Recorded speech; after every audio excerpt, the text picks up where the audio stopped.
سورہ حدید کی آیت نمبر 25 مقصد انبیاء کیا بیان کر رہی ہے؟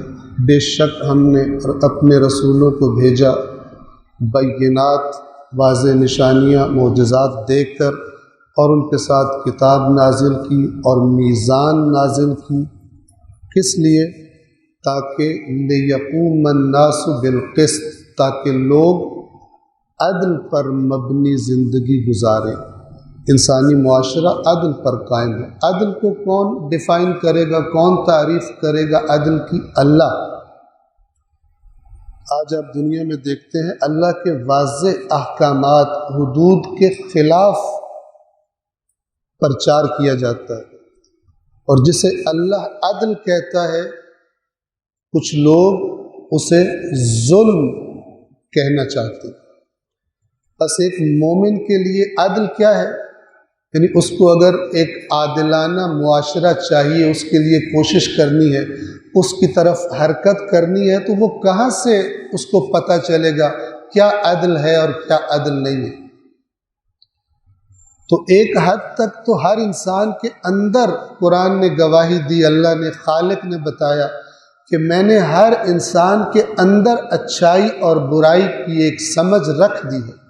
وَنَفْسٍ وَمَا سَوَّاهَا فَأَلْهَمَهَا فُجُورَهَا وَتَقْوَاهَا، نفس انسان کی قسم، یعنی روح انسان کی قسم، اور جس نے اسے ٹھیک ٹھیک بنایا ہے اور بنا کر اس کی برائیاں اور اس کی اچھائیاں، کیا کام اسے نہیں کرنے اور کیا کام اسے کرنے چاہیے، اس کے اندر یہ سینس رکھ دی۔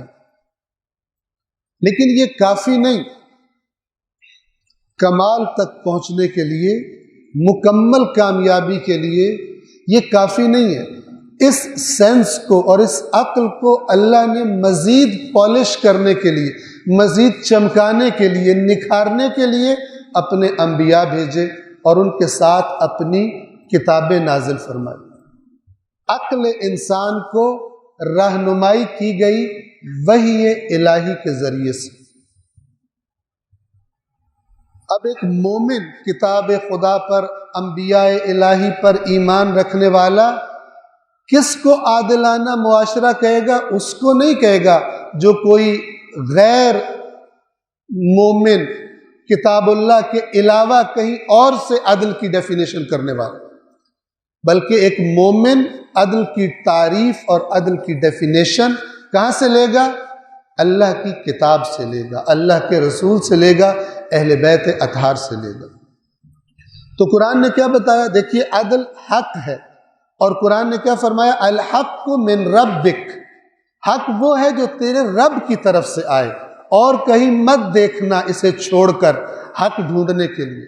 الحق من ربک فلا تکونن من الممترین، حق تو تیرے رب کی طرف سے ہے، پس ہرگز شک کرنے والوں میں سے نہ ہو جا، اوروں کی طرف مت دیکھنا، تیرے پاس قرآن ہے۔ فرمایا یا ایھا الذین آمنوا، اے ایمان والو، تم تو ایمان لے آئے ہو اللہ پر، اس کے رسول پر، قرآن پر، پھر کیوں دوسروں کی طرف دیکھتے ہو، جاتے ہو؟ یا ایھا الذین آمنوا ان تطیعوا فریقا من الذین اوتوا الکتاب یردوکم من بعد ایمانکم کافرین، اے ایمان والو، اگر تم نے اہل کتاب میں سے ایک فریق کی پیروی، اطاعت کرنا شروع کر دی، اپنے قرآن و سنت رسول و اہل بیت کے نظریات کو چھوڑ کر وہاں سے ان کے نظریات تم نے لینے شروع کر دیے، تو نتیجہ کیا نکلے گا؟ اللہ بتا رہا ہے یردوکم بعد ایمانکم کافرین، وہ تمہارے ایمان کی حالت کے بعد تمہیں دوبارہ پلٹا دیں گے، کافر بنا دیں گے۔ پھر فرمایا وَكَيْفَ تَكْفُرُونَ، بھلا کیوں کر تم کفر کر سکتے ہو، کیسے کافر بن سکتے ہو؟ وَأَنْتُمْ تُتْلَى عَلَيْكُمْ آیَاتُ اللَّهِ وَفِيكُمْ رَسُولُهُ، دو دلیلیں دی۔ کیسے تم کسی دوسرے کے آگے ہاتھ پھیلا سکتے ہو کسی نظریے کے لیے، اس کو کامیابی کا راستہ سمجھتے، جبکہ تمہارے سامنے اللہ کی آیات کی تلاوت کی جاتی ہے اور تمہارے درمیان اللہ کا رسول موجود ہے، ان دو کے بعد تمہیں کسی اور کی ضرورت نہیں ہے ادھر دیکھنے کے لیے حق کیا ہے اور عدل کیا ہے اور ترقی اور کامیابی کا راستہ کیا ہے۔ صلوات پڑھیے محمد وعلیہ۔